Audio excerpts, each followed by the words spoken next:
Walaupun kita rajin berdoa, kita rajin beribadah, tetapi kalau kita akhirnya dipengaruhi dan bahkan lebih percaya pada pandangan-pandangan kosong, pandangan-pandangan palsu, ajaran turun-temurun, dan roh-roh dunia ini, maka kita tidak akan pernah mengalami kepenuhan dalam hidup ini.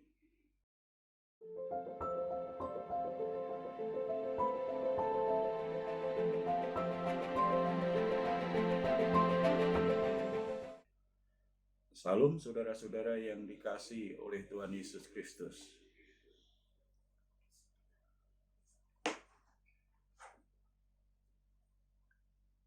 Saat ini kita akan mendengarkan firman Tuhan dengan judul kepenuhan hidup di dalam Yesus Kristus.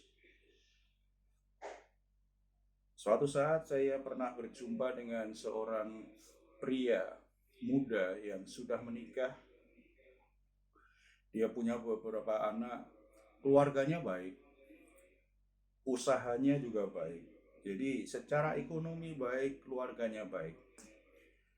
Tetapi suatu saat mendadak dia merasakan kehampaan dalam hidupnya.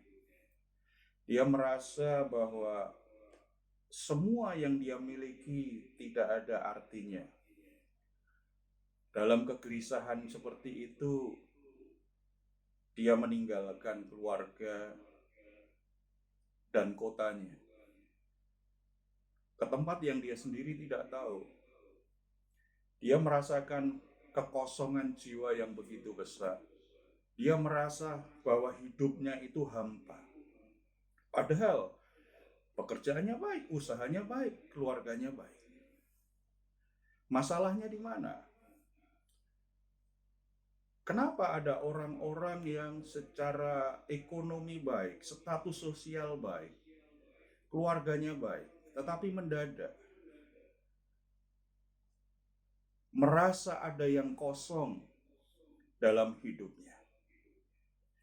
Jawabannya adalah, apapun yang ada di dalam dunia ini sesungguhnya tidak pernah memuaskan, tidak pernah memenuhi kehidupan manusia sepenuhnya sebelum Allah Sang Pencipta mengisi bagian terpenting di dalam hidupnya. Orang hanya akan mengalami kepenuhan hidup kalau Allah yang menyatakan dirinya di dalam Yesus Kristus itu hadir di dalam kehidupannya. Kita akan membaca Kolose pasal 2 ayat 6-10. Kamu telah menerima Kristus Yesus Tuhan kita. Karena itu hendaklah hidupmu tetap di dalam Dia. Hendaklah kamu berakar di dalam Dia dan dibangun di atas Dia.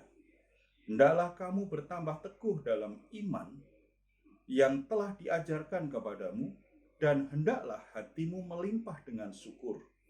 Hati-hatilah supaya jangan ada yang menawan kamu dengan filsafatnya yang kosong dan palsu, menurut ajaran turun-temurun dan roh-roh dunia, tetapi tidak menurut Kristus. Sebab dalam Dialah berdiam secara jasmaniah seluruh kepenuhan kealahan, dan kamu telah dipenuhi di dalam Dia. Dialah kepala semua pemerintah dan penguasa.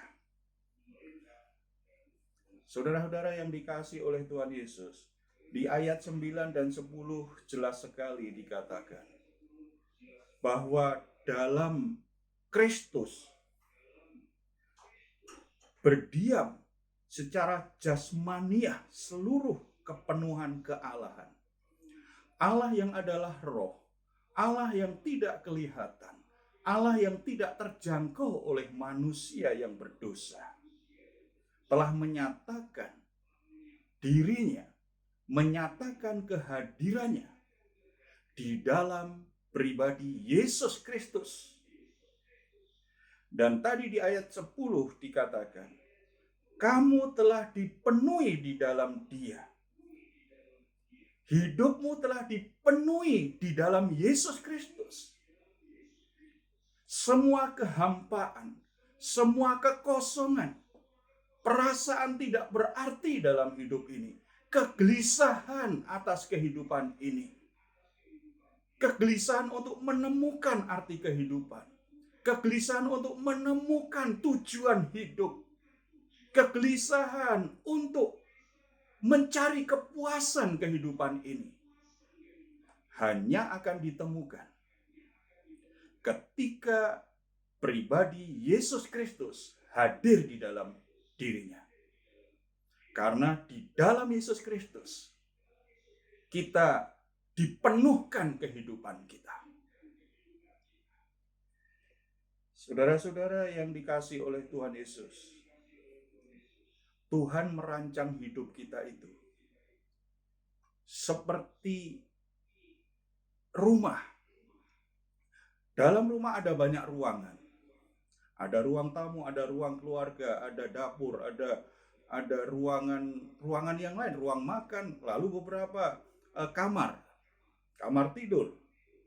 Dan pasti dalam sebuah rumah, ini rumah yang memadai, ada yang disebut ruang utama. Ruang utama. Semua kamar bisa diisi oleh siapa saja. Tetapi kamar utama hanya diperuntukkan oleh yang memiliki rumah tersebut. Demikian juga hidup kita. Kamar-kamar dan ruang-ruang di hati kita bisa diisi siapa saja, bisa diisi apa saja. Tetapi selama ruang utama dalam hidup kita, dalam batin kita, tidak terisi dengan kehadiran Sang Pemilik hidup, Allah yang menciptakan kita, maka rumah kita, hidup kita tidak akan pernah penuh, tidak akan pernah terpuaskan. Karena yang di ruang utama itulah pemilik yang mengatur semuanya, yang memberi makna apakah rumah itu enak, nyaman untuk ditempati. Selama sang pemilik tidak ada di rumah itu, walaupun rumah itu indah, penampilan lahiriahnya indah, ada banyak mebel, ada banyak aksesoris di setiap ruangan, tetapi selama sang pemilik rumah tidak ada, disebut sebagai rumah kosong. Rumah kosong makin lama pasti makin rusak. Itulah yang terjadi kalau hidup manusia diisi oleh banyak hal di dunia ini. Kehadiran banyak orang, benda-benda, fasilitas apapun yang dari dunia ini.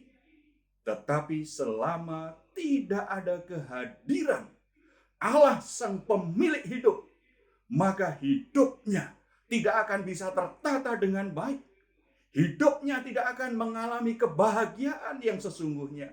Hidupnya tidak akan menemukan arti yang sesungguhnya. Tidak tahu untuk apa rumah itu dibuat. Kehadiran Allah menjadi kebutuhan terpenting dalam hidup manusia. Bagaimana kita mengalami kepenuhan hidup? Ayat 6 sampai 8 memberitahukan kepada kita seperti ini. Yang pertama, menerima Yesus Kristus, Tuhan kita. Ayat 6, kamu telah menerima Kristus Yesus Tuhan kita. Saudara-saudara, kalau ingin engkau mengalami kepenuhan dalam hidup ini, engkau mendapatkan kepuasan, arti hidup yang sejati, di dunia ini, memiliki sumber kebahagiaan dalam hidupmu, maka hal yang terpenting dalam hidup kita adalah menerima Kristus Yesus Tuhan kita. Di sini sangat lengkap disebutkan. Menerima Kristus, menerima Yesus, menerima Tuhan. Berarti menerima Yesus Kristus, Yesus Sang Juru Selamat dan Tuhan itu dalam hidup kita. Kata menerima itu berarti ada saat di mana kita secara pribadi memutuskan untuk mempercayai pribadi Yesus dan menerima kehadirannya dalam hidup kita, serta menyerahkan hidup kita kepada Dia. Ketika kita menyadari siapa diri kita sebagai orang yang berdosa, orang yang harus dimurkai Allah, orang yang harus binasa karena dosa-dosa, dan kita sadar kita tidak berdaya untuk mengatasi kuasa dosa yang ada dalam diri kita. Ada hasrat hati yang besar untuk mendapatkan belas kasihan dari Allah, supaya kita tidak dimurkai, supaya kita tidak binasa. Ketika kita menyadari kita orang berdosa dan butuh belas kasihan Allah, disitulah Injil menjadi kabar baik dalam hidup kita. Karena dalam berita Injil, kita mendapatkan sebuah solusi dalam kehidupan kita. Allah sangat mengasihi kita. Dia sudah memberikan Yesus Kristus sebagai korban penebusan dosa. Kalau kita percaya, maka kita tidak binasa. Kita tidak dimurkai oleh Allah, dan kita akan diselamatkan. Ketika kita menyerahkan hidup kita, itu berarti kita menjadikan Yesus Kristus sebagai penguasa tunggal atas hidup kita. Jadi saudara-saudara, hal pertama, kalau kita ingin mengalami kepenuhan dalam hidup ini, terimalah kehadiran Allah yang menyatakan dirinya dan kehadirannya melalui pribadi Yesus Kristus. Roma 10 ayat 9 dan 10 dikatakan, kalau kita percaya di hati kita dan mengaku Yesus adalah Tuhan, maka kita akan diselamatkan. Pertanyaan penting dalam kehidupan setiap orang adalah, apakah saudara yakin sudah di dalam Yesus Kristus sebagai juru selamat dan Tuhanmu? Apakah saudara sudah menerima kehadiran Allah yang menciptakan hidupmu, yang memiliki hidupmu? Saudara menyerahkan hidupmu kepada Dia sebagai penguasa tunggal, penguasa terutama, penguasa terbesar, satu-satunya dalam hidupmu, atau belum? Ketika pertanyaan ini masih belum terjawab, ketika kita masih ragu tentang hal ini, maka apapun yang kita miliki di dunia ini tidak akan pernah membuat kita mengalami kepenuhan dalam hidup ini. Siapapun orang-orang yang dekat dengan kita, bagaimanapun keadaan keluarga kita, selama tidak ada kehadiran Allah, Sang Pemilik hidup kita, maka kita tidak akan mengalami kepenuhan hidup yang sesungguhnya.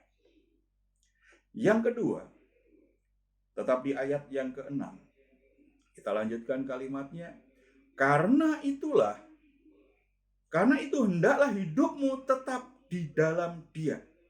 Jadi yang pertama, untuk mengalami kepenuhan hidup, kita harus menerima Yesus Kristus Tuhan dalam hidup kita secara pribadi. Bukan sekedar administrasi agama, tetapi secara pribadi kita menerima Dia. Kita beriman kepada Dia secara pribadi. Karena dengan percaya Yesus, menerima Yesus, berarti kita sedang menerima kehadiran Sang Pemilik hidup kita. Yang kedua, hendaklah hidupmu tetap di dalam Dia. Tetap di dalam Dia. Saudara-saudara, kata tetap itu berarti tidak bergeser, tidak berubah. Apapun yang terjadi, tetap ada di dalam Dia. Jadi tidak ada perubahan. Ini bicara tentang keadaan yang konsisten, keadaan yang tidak berubah, apapun keadaannya. Kenapa Paulus oleh ilham Roh Kudus menegaskan hal ini? Kalau kita baca di ayat 8, kita bisa mengerti.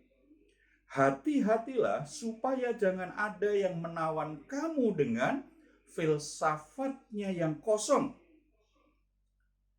dan palsu, menurut ajaran turun-temurun dan roh-roh dunia ini, tetapi tidak menurut Kristus.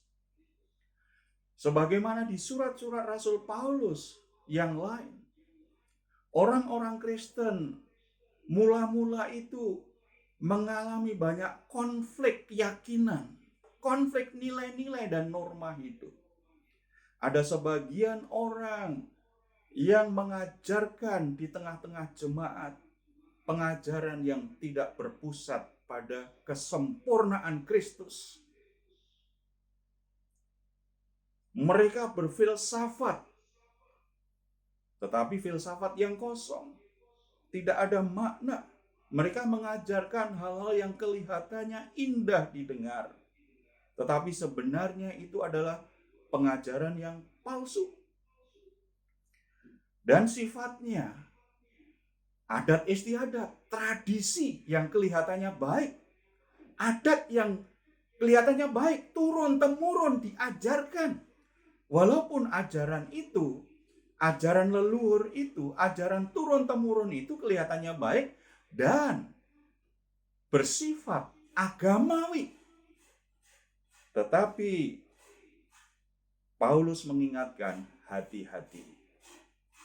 Hati-hati, karena melalui filsafat kosong palsu dan ajaran turun-temurun itu, di dalamnya ada roh-roh dunia yang akan menarik orang-orang percaya keluar dari rencana semula, menyimpang dari kebenaran Tuhan.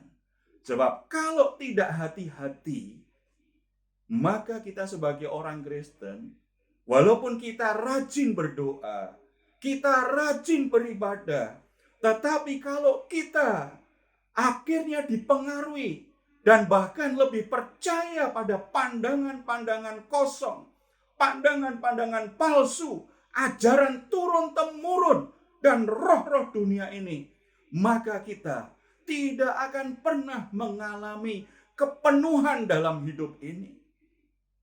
Berapapun Tuhan berkati, kita tetap merasa tidak terpuaskan. Padahal salah satu cara supaya kita kuat di dalam Tuhan apa? Kita harus belajar memuaskan diri, mencukupkan diri dengan yang ada. Orang hanya bisa memuaskan diri dengan yang ada kalau dia merasa hidupnya penuh, batinnya penuh oleh kehadiran dan kasih karunia Allah.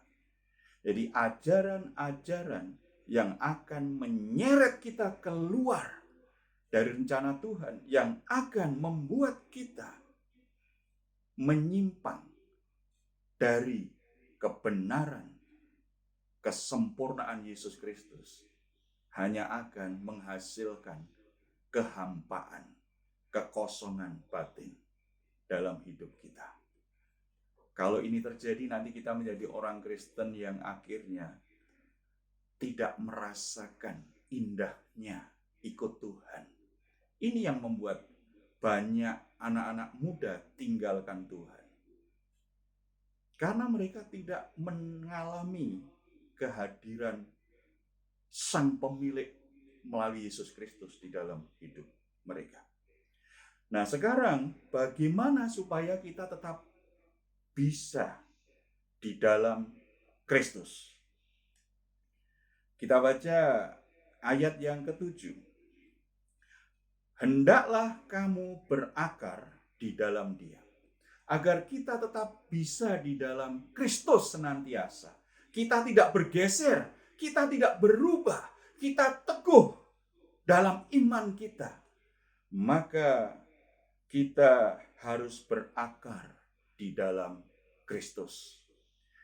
Ini sebuah istilah, sebuah analogi tentang pohon. Pohon sebesar apapun, buahnya mungkin kelihatannya enak, tetapi kalau akarnya tidak kuat, pohon itu akan tumbang, akan roboh. Pohon itu menjadi kuat karena akarnya itu menjalar ke dalam cukup kuat. Ini bicara tentang pentingnya hidup kita tanamkan pada pribadi Sang Firman Allah yang hidup, yaitu Yesus Kristus. Kalau kita baca Mazmur pasal 1 ayat 1-3, di sana dikatakan begini. Berbahagialah orang yang tidak berjalan menurut nasihat orang fasik, yang tidak berdiri di jalan orang berdosa, dan yang tidak duduk dalam kumpulan pencemooh. Tetapi yang kesukaannya ialah Taurat Tuhan, dan yang merenungkan Taurat itu siang dan malam. Ia seperti pohon yang ditanam di tepi aliran air, yang menghasilkan buahnya pada musimnya, dan yang tidak layu daunnya. Apa saja yang diperbuatnya berhasil. Saudara-saudara, bagaimana kita bisa berakar dalam Kristus? Merenungkan firman Tuhan. Tidak hanya seminggu sekali, siang dan malam, berarti seluruh dinamika hidup kita, aktivitas hidup kita, pikiran kita itu harus merenungkan, memikirkan, dituntun, diarahkan oleh kebenaran firman Tuhan. Cara kita menanggapi sebuah masalah, cara kita membuat keputusan, cara kita memilih sesuatu, semuanya harus dituntun oleh firman Allah. Jadi ketika kita diperhadapkan permasalahan keluarga misalnya, bagaimana kita menyelesaikan masalah keluarga kita ya? Saudara, pikiranmu harus diisi oleh firman Tuhan. Apa kata Tuhan ketika keluargaku punya masalah? Itu yang perlu saudara pikirkan. Ketika saudara punya pergumulan soal pekerjaan, soal ekonomi, saudara tidak perlu kalut dan cerita ke siapa-siapa dulu. Saudara perlu datang kepada Tuhan, berdoa, dan bertanya, apa yang Tuhan katakan, apa yang Tuhan ajarkan kepadaku untuk mengatasi situasi sulit yang sedang aku hadapi sekarang. Saudara perlu buka Alkitabmu, supaya saudara menemukan apa kata Tuhan, apa firman Tuhan yang memberikan solusi, memberikan jalan keluar bagi masalah hidupmu. Itu bagian yang penting untuk berakar di dalam Kristus. Banyak orang Kristen kalau punya masalah sibuk mencari pertolongan ke sana kemari, cerita kepada siapa, kepada banyak orang, kepada siapa saja, berharap mendapatkan pertolongan. Saudara, Tuhan akan menolong kita melalui orang lain. Ya, itu betul.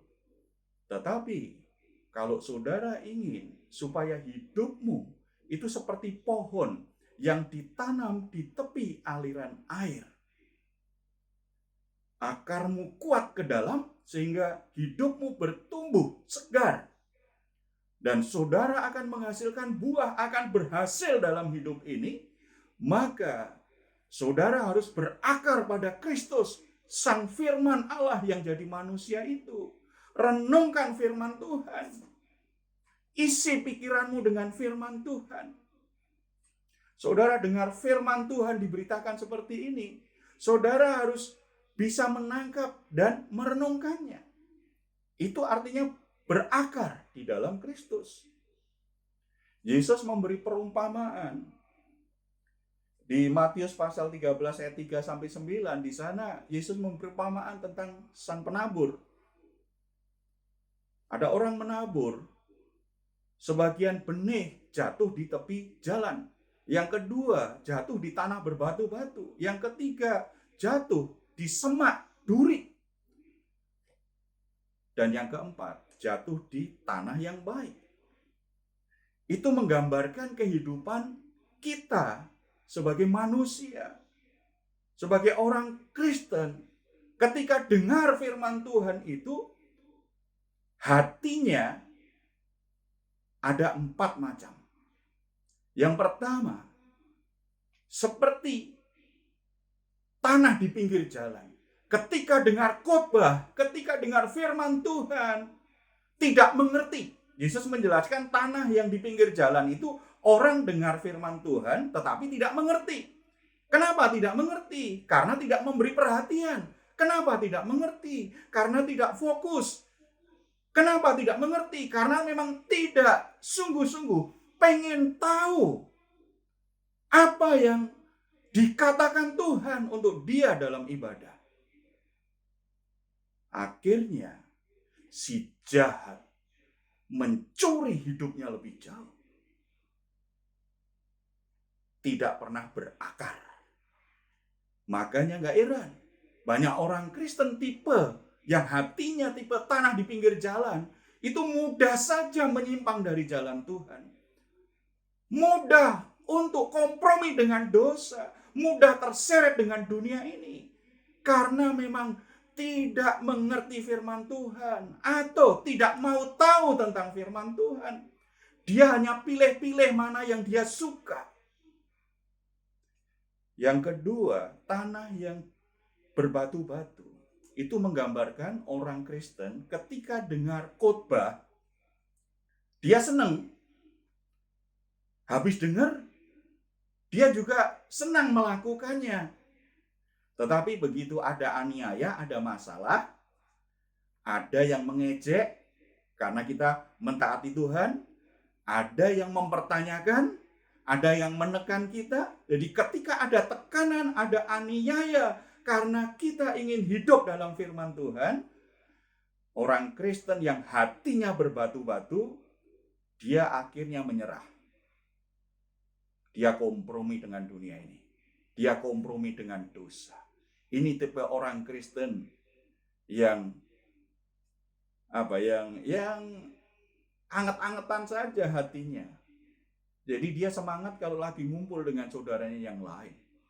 Kalau lagi berkumpul dengan orang Kristen yang lain, lagi beribadah bersama-sama, lagi di gereja, wah dia semangat. Tetapi ketika sendiri, di mana dia hanya satu-satunya orang percaya, dia bukan tipe orang yang berakar dalam Kristus. Tidak bisa tetap di dalam dia. Lalu ada yang semak duri, tanah yang ada semak durinya, semak belukar. dengar khotbah, menerima firman Tuhan, mengerti, menerima, melakukan. Tetapi selama dompetnya penuh, selama hidupnya tercukupi, selama hidupnya nyaman, tetapi begitu dia ingin tetap dalam firman Tuhan, begitu dia ingin mentaati firman Tuhan, tetapi kok ekonomiku terguncang, kok usahaku terguncang, kok berkat-berkat materiku berkurang. Kekhawatiran akan dunia ini, kecemasan tentang apa yang dimakan dan diminum, membuat dia akhirnya berhenti mentaati firman Tuhan. Jadi nggak berakar juga. Nggak berakar juga. Karena firman Tuhan baru sempat bertumbuh sebentar, belum sempat menghasilkan buah dalam hidup kita, sudah mati di hati kita. Karena kekhawatiran akan dunia ini, kecemasan akan hal-hal lahiriah, soal makan dan minum, hal-hal yang sementara. Itu tipe orang Kristen yang tidak akan pernah berakar. Karena bagi dia yang terpenting adalah kenikmatan, kenyamanan hidup. Dan yang keempat, Yesus menggambarkan tanah yang baik. Ketika mendengar firman Tuhan, mengerti, melakukannya dengan sungguh-sungguh. Saudara, untuk bisa melakukan sungguh-sungguh biasanya menerima dalam pikirannya, mempercayai dalam hatinya, dan mau merenungkan supaya tahu bagaimana bisa mempraktekkan firman Tuhan itu. Jadi merenungkan itu akan merubah dua hal yang terpenting dalam hidup kita. Cara berpikir kita, jiwa kita, hati kita akan berubah kalau kita merenungkan firman Tuhan. Dan kalau kita merenungkan firman Tuhan, kita mengerti, pikiran kita berubah, kemudian sampai di hati kita, kita yakin, kita percaya sungguh-sungguh kebenaran firman Tuhan itu akan mendorong kita untuk melakukan firman Tuhan yang sudah kita terima. Nah, ketika kita sudah melakukan kebenaran firman Tuhan, itulah hidup kita berarti tertancap lebih dalam di dalam Kristus. Nah, kalau setiap minggu kita dengar khotbah, setiap khotbah yang kita dengar, kita mengerti, kita renungkan, kita lakukan, berarti hidup kita semakin berakar di dalam Kristus, setiap minggu semakin dalam. Kalau itu semakin dalam, berarti kita selalu tetap di dalam Dia. Hidup kita itu sedang tertanam di tepi aliran yang bersih, yang sehat. Hidup kita makin lama dialiri oleh kehidupan Kristus, dipenuhi oleh kehidupan Kristus. Kita akan mengalami kepenuhan hidup. Kita akan bertumbuh dan akhirnya berbuah. Kalau jadi orang Kristen kok tidak ada kesegaran jiwanya, tidak ada kesegaran batinnya, lalu tidak pernah nggak jelas menghasilkan buah apa. Jangan-jangan memang hidupnya tidak berakar di dalam Dia. Mari kita renungkan, apakah hidup kita hari demi hari, tahun demi tahun semakin berakar pada Dia atau tidak? Untuk tetap di dalam Dia, yang kedua, hidup kita harus dibangun di dalam Dia.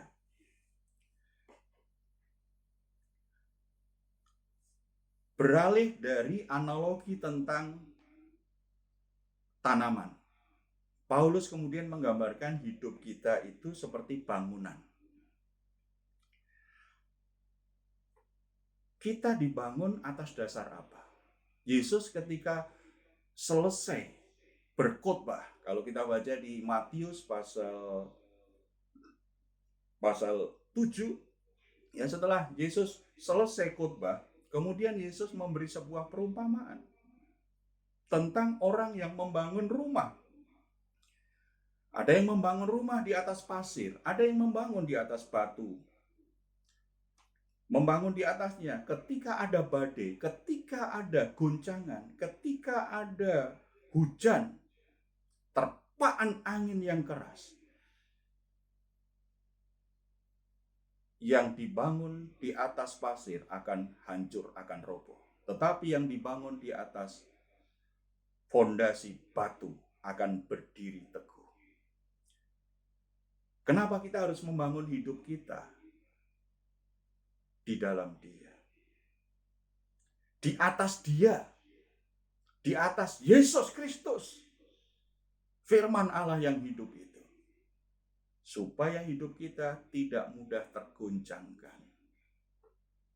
Ada banyak orang Kristen begitu mudah hancur hidupnya. Ada masalah sedikit, kacau balau. Ada masalah sedikit, kelihatan cemasnya luar biasa. Ada masalah sedikit, kelihatan ketakutan luar biasa. Ada masalah sedikit saja, berantakan hidupnya. Karena apa? Karena dia membangun hidupnya tidak di atas batu karang yang teguh.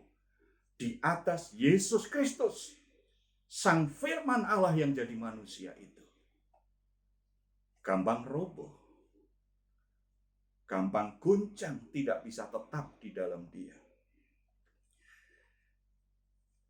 Rasul Paulus juga pernah menulis di 1 Korintus pasal 3 ayat 10 sampai 15. Di sana dia menggambarkan Paulus sudah meletakkan dasar dalam kehidupan jemaat, yaitu Yesus Kristus. Yesus Kristus adalah dasar utama kehidupan kita. Kemudian setiap orang harus membangun di atasnya. Kalau orang membangun rumah, dia mestinya memilih bahan-bahan yang terbaik. Tetapi digambarkan di 1 Korintus pasal 3 itu, ada sayangnya ada yang membangun di atasnya itu dengan bahan yang gampang hancur. Ada yang membangun dengan jerami, ada yang dengan kayu, itu mudah terbakar. Karena suatu saat semua pekerjaan kita itu akan diuji. Ketika alami ujian, akan terlihat kualitas bangunan kita itu seperti apa. Makanya saudara, kalau ingin melihat kualitas iman orang, lihatlah ketika dia sedang ada masalah. Bukan ketika dia sedang baik-baik saja. Keluarganya baik-baik saja, anak-anaknya baik-baik saja, pekerjaannya baik-baik saja, hubungannya dengan orang lain baik-baik saja. Lalu dia kelihatan sangat rohani sekali, sangat dewasa sekali. Tunggu, ketika dia alami konflik dengan orang lain, ketika dia mengalami masalah di pekerjaan, ketika usahanya bermasalah, ketika ekonominya terguncang, dia tidak punya apa-apa. Coba lihat, ketika orang sedang dalam penderitaan, di situ akan terlihat kualitas bahan yang dia pakai untuk membangun hidupnya. Kalau yang dia pakai adalah emas, ketika dia melewati penderitaan, api penderitaan itu, karakternya makin berkualitas, imannya semakin berkualitas. Tetapi kalau dia membangunnya dengan bahan jerami, hangus semuanya. Sepertinya ketika dia lagi ada masalah, seperti orang yang tidak punya Tuhan. Seperti orang yang tidak pernah dengar firman Tuhan saja. Seperti orang Kristen yang tidak pernah baca Alkitab. Karena dia begitu terguncang. Masalahnya di mana? Karena dia membangun hidupnya di atas imannya kepada Yesus Kristus, tetapi dengan bahan yang kualitasnya rendah.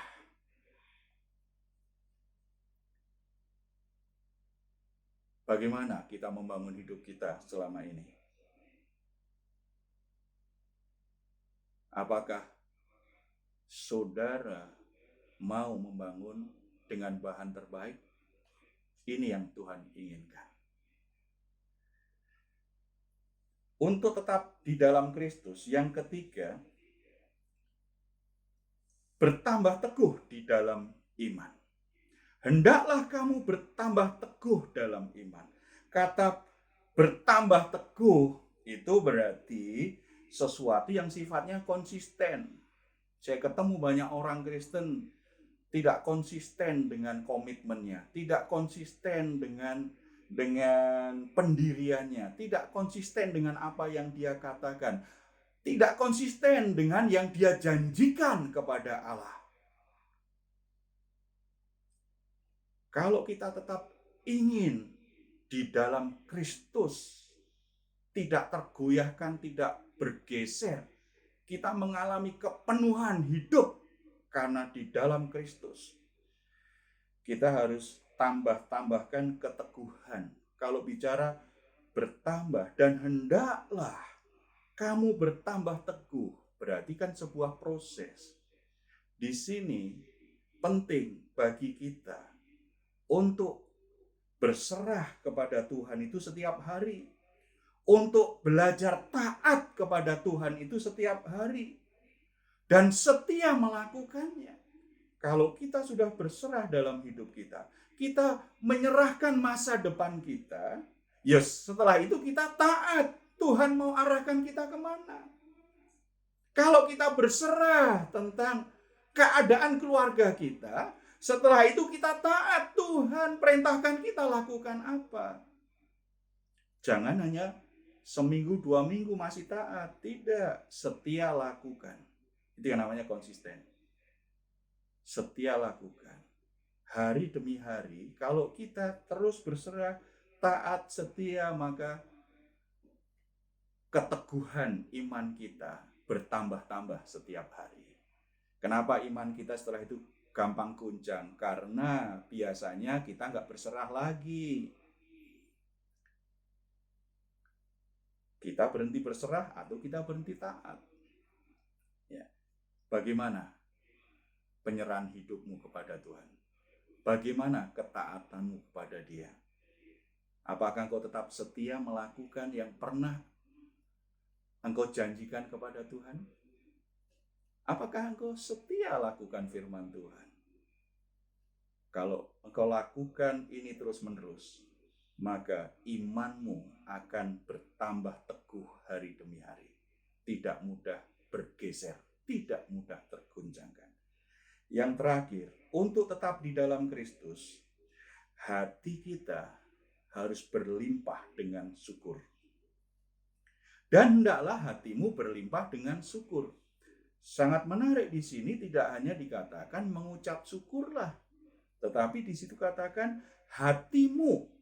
Berarti di sini lebih mengarah bukan sekedar kata-kata.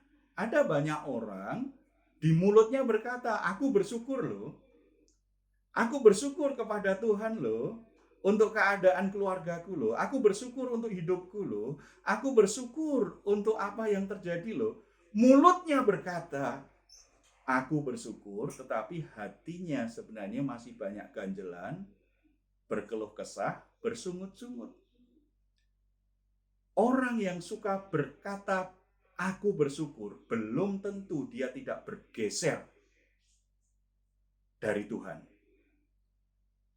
Selama kata-kata ucapan syukur itu tidak lahir dari hatinya yang mengucap syukur.